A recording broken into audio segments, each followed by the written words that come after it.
একটা চোখ আমি মনে করি আহলে হাদিস আন্দোলন, আরেকটা চোখ মনে করি জমিয়াতে আহলে হাদিস। আমি ফাটল পছন্দ করি না, আমি বিভক্তি পছন্দ করি না, আমি এক চোখকে নষ্ট করে আর এক চোখ দিয়ে দেখতে চাই না, আমি দুটাকেই আমার কলিজা দিয়ে ভালোবাসি। আল্লাহে, আল্লাহর কসম করে বলছি। আপনারা দেখছেন ইউসুফ ইসলামিক চ্যানেল।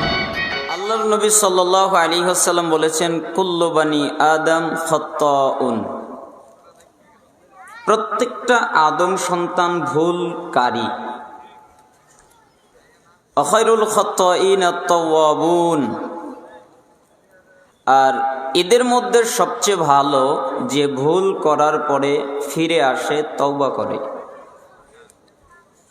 মিশকাতে 2328 নম্বর হাদিস, রাসূল সাল্লাল্লাহু আলাইহি ওয়াসাল্লাম বলেন, আল্লাহর কসম, তোমরা যদি মানুষ জাতি ভুল না করতে তাহলে আমি আরেকটা জাতি তৈরি করতাম। কেন? তোমরা ভুল করো না তাই তোমাদের সরিয়ে দিতাম, আরেক জাতি তৈরি করতাম। কেন? ওরা ভুল করবে, আমার কাছে ক্ষমা চাইবে, আমি আল্লাহ ক্ষমা করে দিব। আপনি দেখেন তিরমিজির 1931 নম্বর হাদিস, রাসূল সাল্লাল্লাহু আলাইহি ওয়াসাল্লাম বলেন, কেউ যদি তার ভাইয়ের উপরে অপবাদ আসে, আঘাত আসে, আর যদি সেটাকে সে দাবিয়ে দেয়, গোপন রাখে, তাহলে আল্লাহ তাআলা এর মাধ্যমে কিয়ামতের দিন তার চেহারা থেকে জাহান্নামের আগুনকে সরিয়ে দিবেন। আমরা আহলুল হাদিস, আমরা সালাফি মানুষ। ব্যক্তিগতভাবে আমি হানাফি থেকে আহলে হাদিস হবা। আমি আহলুল হাদিস ঘরের সন্তান নয়।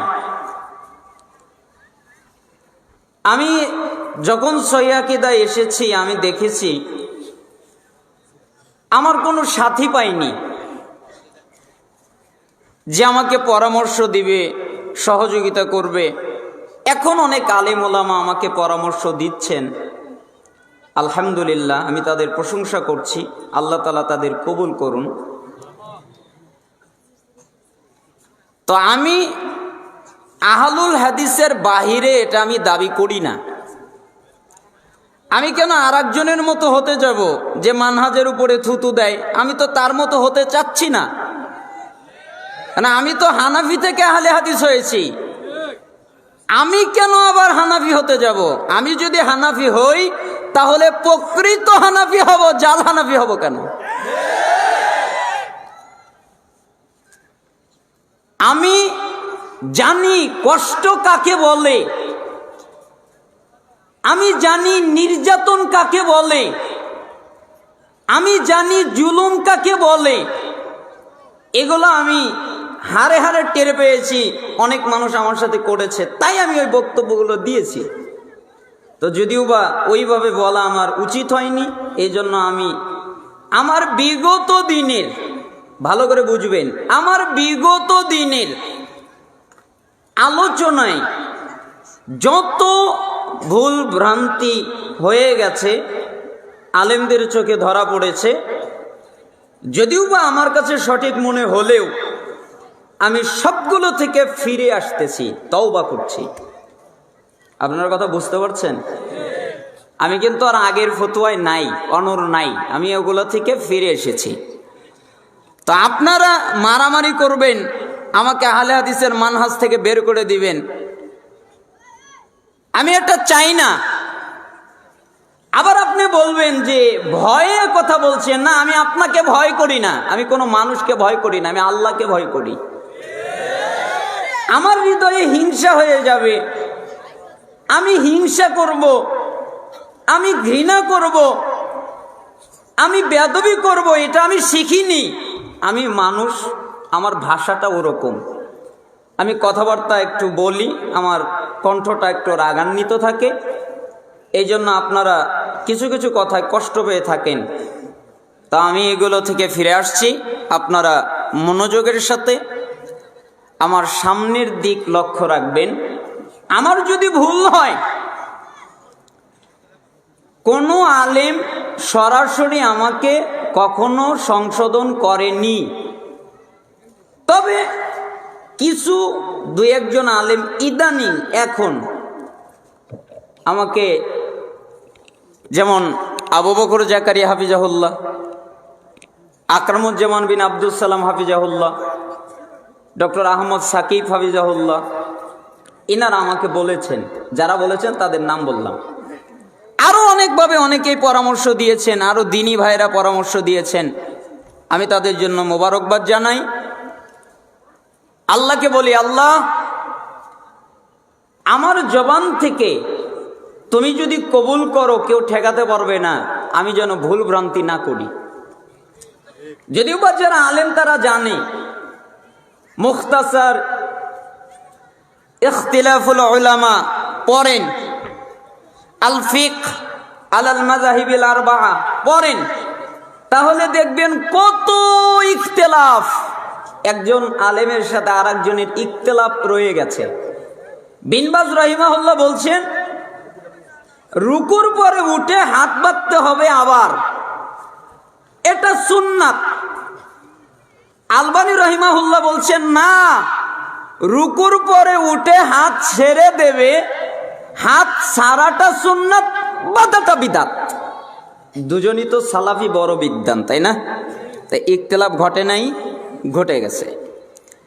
ইখতিলাফ আলেমদের মধ্যে হয়, হতে পারে, স্বাভাবিক, কিন্তু হিংসাত্মক করে কাউকে নামানো, কাউকে খাটো করা, তার কথা না বোঝা, এটা আমার জন্য উচিত না, আর কোনো মানুষের জন্য উচিত না। কেন? সালাফদের আদর্শ এটা নয়।